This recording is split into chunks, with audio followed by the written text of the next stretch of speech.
혹시 최근 국제뉴스에서 프랑스 소식 보셨습니까? 지금 예술의 나라 파리가 비명소리로 가득 찼습니다. 나랏빛 이자를 감당 못해서 정권이 무너질 위기고 경제 시스템이 비명을 지르고 있습니다.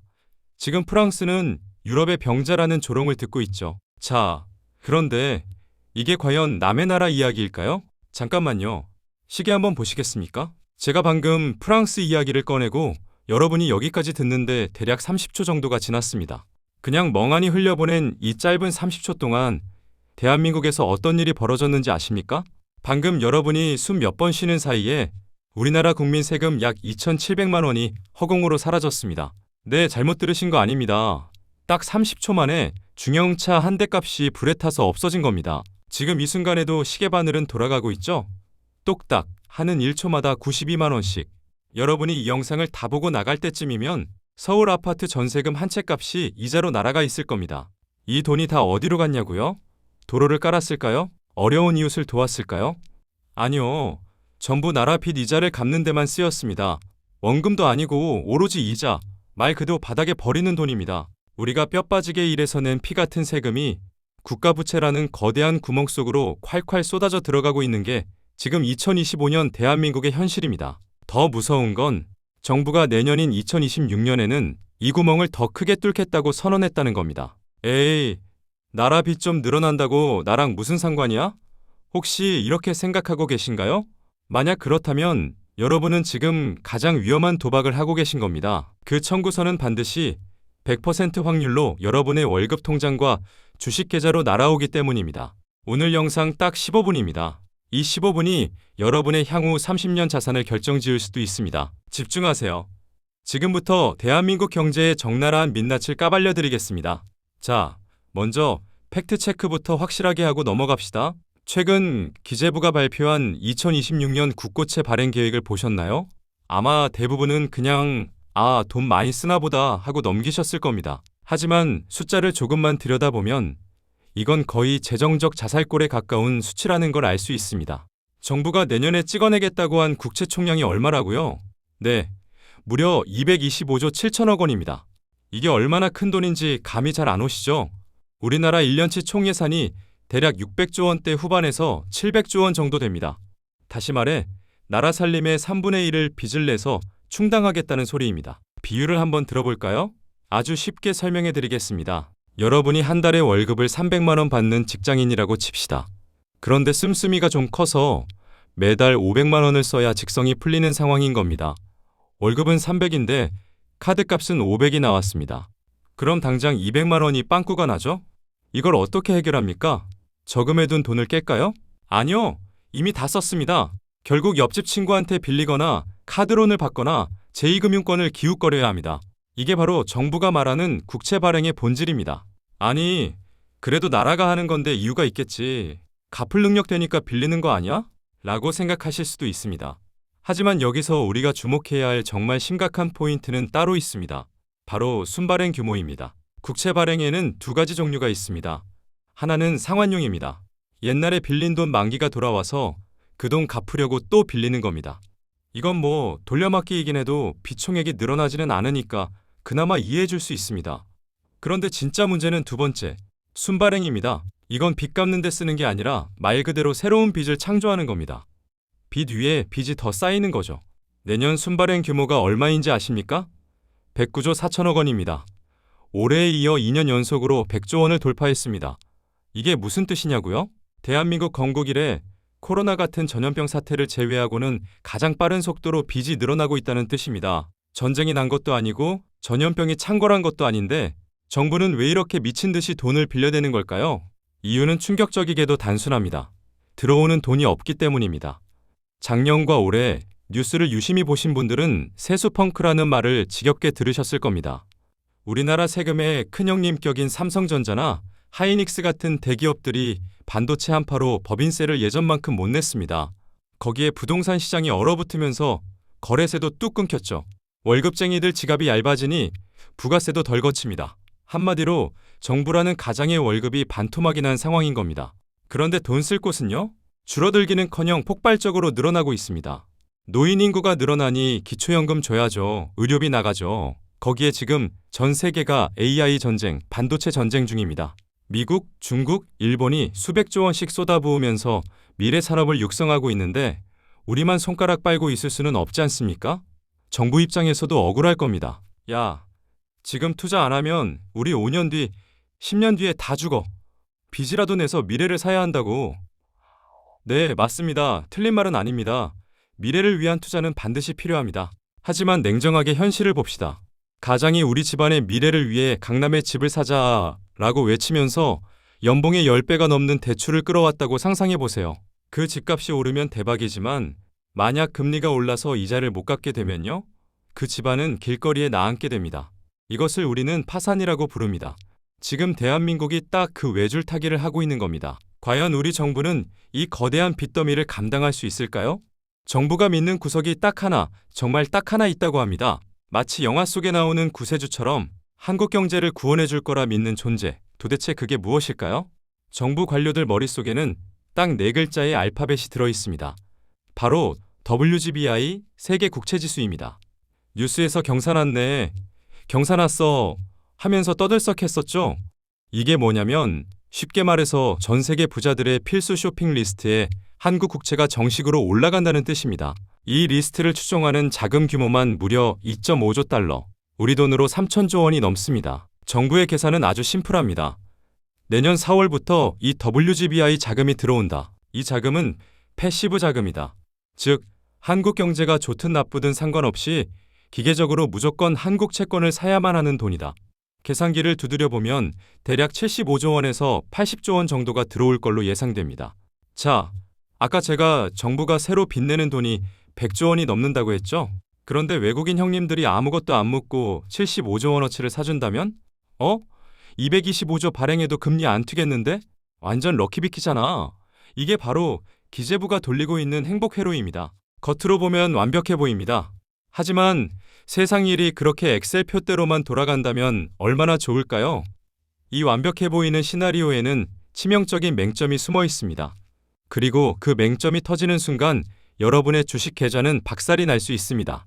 아니, 국채 이야기하는데 갑자기 내 주식 계좌가 왜 나와? 나는 채권 한 장도 없는데? 방금 이렇게 생각하셨죠? 지금부터 제가 하는 이야기를 들으시면 당장 증권 앱을 켜고 싶어지실 겁니다. 워렌 버핏이 한 유명한 말이 있습니다. 금리는 자산 가격의 중력이다. 이게 무슨 뜻일까요? 여러분이 주식을 왜 하시나요? 위험을 감수하더라도 은행 예금보다 더 높은 수익을 내려고 하는 거죠? 그런데 여기서 기준이 되는 게 바로 국채금리입니다. 국채는 나라가 망하지 않는 한 돈을 떼일 일이 없는 세상에서 가장 안전한 자산입니다. 이걸 무위험 자산이라고 하죠. 자, 상상해 보세요. 정부가 빚을 갚으려고 국채를 미친 듯이 찍어냅니다. 근데 정부가 기대했던 외국인 자금이 예상보다 늦게 들어오거나 적게 들어온다면요? 시장에 채권이 넘쳐나는데 사줄 사람이 없습니다. 그럼 정부는 어떻게 해야 할까요? 채권을 팔려면 이자를 더 쳐드릴게요. 제발 사주세요 하고 금리를 올려야 합니다. 만약 국채금리가 연 4%, 5%까지 올라간다고 칩시다.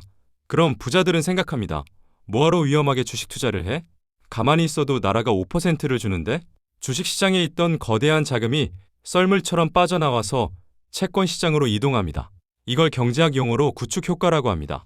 정부가 거대한 진공청소기처럼 시중의 돈을 다 빨아들여 버리는 겁니다. 돈이 빠져나가면 주가는 어떻게 되죠? 당연히 폭락합니다. 삼성전자가 돈을 아무리 잘 벌어도 소용없습니다. 시장의 돈줄 자체가 말라버리기 때문입니다. 더 무서운 건 기업들의 대출금리입니다. 국채금리는 모든 대출금리의 기준점입니다. 국채금리가 오르면 회사채 금리도 오르고 여러분의 주택담보대출 금리도 오릅니다. 기업들은 이자 내느라 투자를 못하고 실적이 나빠집니다. 주가는 하락하겠죠? 개인들은 이자 내느라 소비를 못하고 물건이 안 팔립니다. 기업 실적은 더 악화됩니다. 보이시나요? 정부의 빚잔치가 국채금리 상승을 부르고 이게 주식시장 자금 이탈로 이어져서 결국 주가 폭락을 만드는 죽음의 연결고리입니다. 특히 대한민국 주식시장은 외국인 놀이터죠. 만약 정부 부채가 너무 많아서 국가 신용도에 조금이라도 흠집이 난다면 외국인들은 뒤도 안 돌아보고 셀 코리아 버튼을 누릅니다. 그때는 주가만 떨어지는 게 아닙니다. 환율이 미쳐 날뛸 겁니다. 1달러에 1,500원, 1,600원을 뚫고 올라가면 여러분이 가진 원화 자산의 가치는 휴지 조각이 되는 겁니다. 이제 아시겠습니까? 여러분이 채권을 단 한 장도 안 가지고 있어도 정부가 발행하는 저 225조 원의 국채가 여러분의 계좌를 직접적으로 겨냥하고 있는 무기라는 사실을요. 그럼 우리는 그냥 앉아서 당해야만 할까요? 아니, 나라 빚은 산더미고 내 주식은 떨어진다니 그냥 다 팔고 도망가야 하나? 이번 생은 망한 건가? 여러분 제발 포기하지 마십시오. 지금부터 제가 하는 이야기는 어디 가서 돈 주고도 못 듣는 생존을 넘어선 신분 상승의 비밀입니다. 역사를 한번 돌이켜볼까요? IMF 때, 2008년 금융위기 때, 그리고 최근 코로나 폭락장 때 99%의 사람들은 공포에 질려 자산을 헐값에 던지고 가난해졌습니다. 하지만 남들이 세상이 망했다고 비명을 지를 때 오히려 그 혼란을 틈타 순식간에 자산을 10배, 100배에 불리고 계층 사다리를 타고 올라간 1%가 반드시 있었습니다. 그들은 정부가 빚잔치를 벌이고 시장이 흔들릴 때 돈의 물길이 어디로 바뀌는지를 알고 있었습니다. 지금 2026년을 앞둔 대한민국, 225조 원의 국채 폭탄이 터지기 직전인 지금이 바로 그 부의 대이동이 시작되는 타이밍입니다. 평범한 월급쟁이가 부자가 될 수 있는 기회는 평화로운 시기엔 오지 않습니다. 오직 이런 위기에 가면을 쓴 기회가 왔을 때만 가능합니다. 지금부터 여러분의 인생을 바꿔줄 정부의 빚을 역이용해 돈을 버는 두 가지 치트키를 공개합니다. 첫 번째 치트키, 적과의 동침 전략입니다. 정부가 빚을 내서 문제라고요? 그럼 우리가 그 빚의 주인이 되면 됩니다. 바로 개인 투자용 국채입니다. 에이, 국채 그거 이자 몇 푼이나 된다고 신분 상승이야? 모르는 소리 하지 마십시오. 이건 단순한 저축이 아닙니다. 올해부터 도입된 이 제도는 대한민국 건국 이래 개인에게 주어진 가장 강력한 혜택 중 하나입니다. 생각해보세요. 지금 같은 난세에 원금을 100% 보장해주는 투자처가 있나요? 주식, 코인, 부동산, 내년에 어떻게 될지 아무도 모릅니다. 하지만 이건 대한민국 정부가 망하지 않는 한 여러분의 원금과 이자를 무조건 돌려줍니다. 게다가 만기까지 가져가면 가상금리에 복리이자에 세금을 깎아주는 분리과세 혜택까지 줍니다.